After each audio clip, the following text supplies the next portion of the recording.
Yeah, you have the right to go where you want, but you know what? We got the right as fans to do this. So just moved along from the New York Islanders. So too do we move on from John Tavares.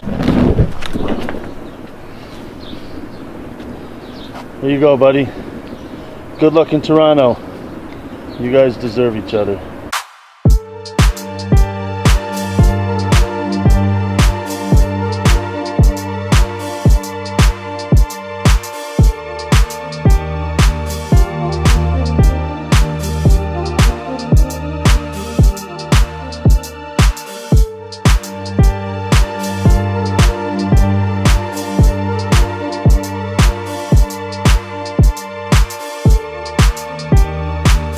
All right, so obviously we're very excited about John Tavares, but I don't want to talk about John Tavares today because I want to talk about, I will a bit later, but I want to talk about the Oilers.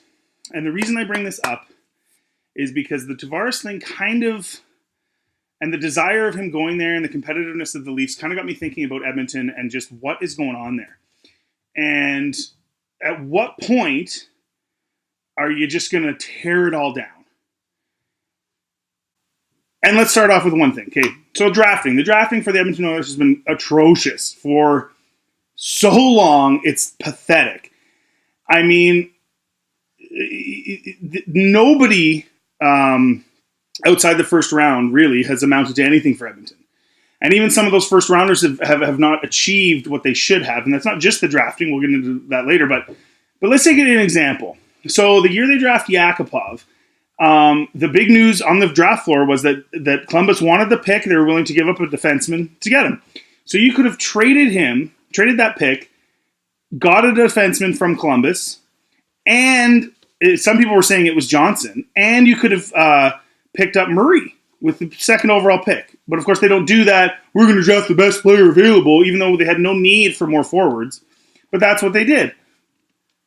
And you know, you could go over the years, and it's been futility for so long. And I hate to bring up Shane Doan again, but my goodness, Kelly, really? But I think the number one problem for Edmonton is not just the drafting, it's the developing. It's terrible. They don't develop anybody. Their farm system's terrible. So even if they draft somebody that looks really good on paper at the draft, the development's so poor that it never amounts to anything. And I think that translates to the NHL level when you have guys like Hall and Eberle and some of these guys that just don't reach their potential in Edmonton. Then you factor in the horrible contracts. The Lucic contract. You go back the Horkoff contract. You go back the Nikita Nikitin contract. I mean, on and on and on. You can go through them. It's endless and over a whole pile of different regimes and managers. This isn't just, Chiarelli. I'm not blaming Chiarelli. This is a systematic issue with this club going back years and years and years. Then you factor in the bad trades, the Schultz trade, trading Dubnyk after you publicly denounce him. He wasn't good enough, fast enough for you. Again, developmental issues. Shatan went on to score, I think, 750 points in roughly 1,100 games, and they got rid of him for nothing. They traded for Reinhart, and they gave up a first and second rounder. I mean, on and on and on. You go back to 2003 and Kevin Lowe and the Corey Perry thing for Comrie, and then Murray was ready to go, and Lowe called the deal off because the Ducks didn't want to pay the $2.5 million signing bonus. I mean, weird stuff. Ryan Smith traded over $500,000 a year. They didn't want to pay him $500,000 a year more. It's just on and on and on. Anyway, I know I'm going back a long ways. There will be a point to all this.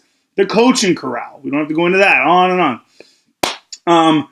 The only way I think to fix the Oilers, and this is my second favorite team by a landslide, and they are by far my favorite Western team, is Katz and Gretzky have to step in, and they have to pull Leafs. Get rid of everybody. When Shanahan came in, he gutted the scouting staff. He gutted the farm system in terms of the administrative guys. The development department. He gutted the coaching staff in the NHL. He gutted everything. And that's what these guys have to do. They have to bring in a guy like a Shanahan to gut everything and start over. so that they can actually have a development system. I mean, for the first time in my life, the Leafs actually have prospects, and they have guys that they drafted in late rounds that are decent prospects. Edmonton doesn't have that. And they need it, or they are going to be bums forever, and the McDavid is going to be complete waste at Edmonton. And when he does get to free agency sometime down the line, he's going to go, why the heck would I stay here, just like Tavares, when they're not doing anything?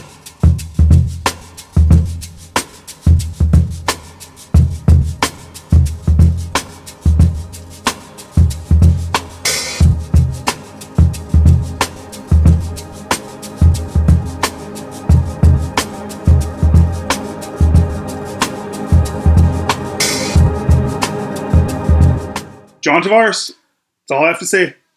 Now let's see if they can get a D-man. I'm hearing rumors Calvin DeHaan. Whatever you got to do, just bring in a defenseman. You've got lots of cap space.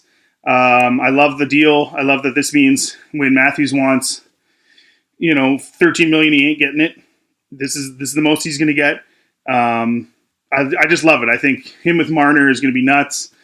The matchup game for other teams is going to be very difficult. Kadri's going to be seeing the third pairing defenseman all game long. I would not be surprised if he scores 40 goals, even playing 15 minutes a game. This will kind of, the fourth line is going to be diminished. I think it has to be probably only 5-6 minutes a game max, but that's okay. I'm thrilled. I can't even believe it. It's nice to see a Toronto boy come home. It's actually nice to see the Leafs moving in that direction overall. So they've got 19 guys under contract, 12 are Canadians, and 9 are from Ontario or the GTA, where I grew up, which is really cool. So they're actually doing what Babcock said when he was brought on in 2015, that he was going to get these Ontario boys coming home. And now we see this firsthand.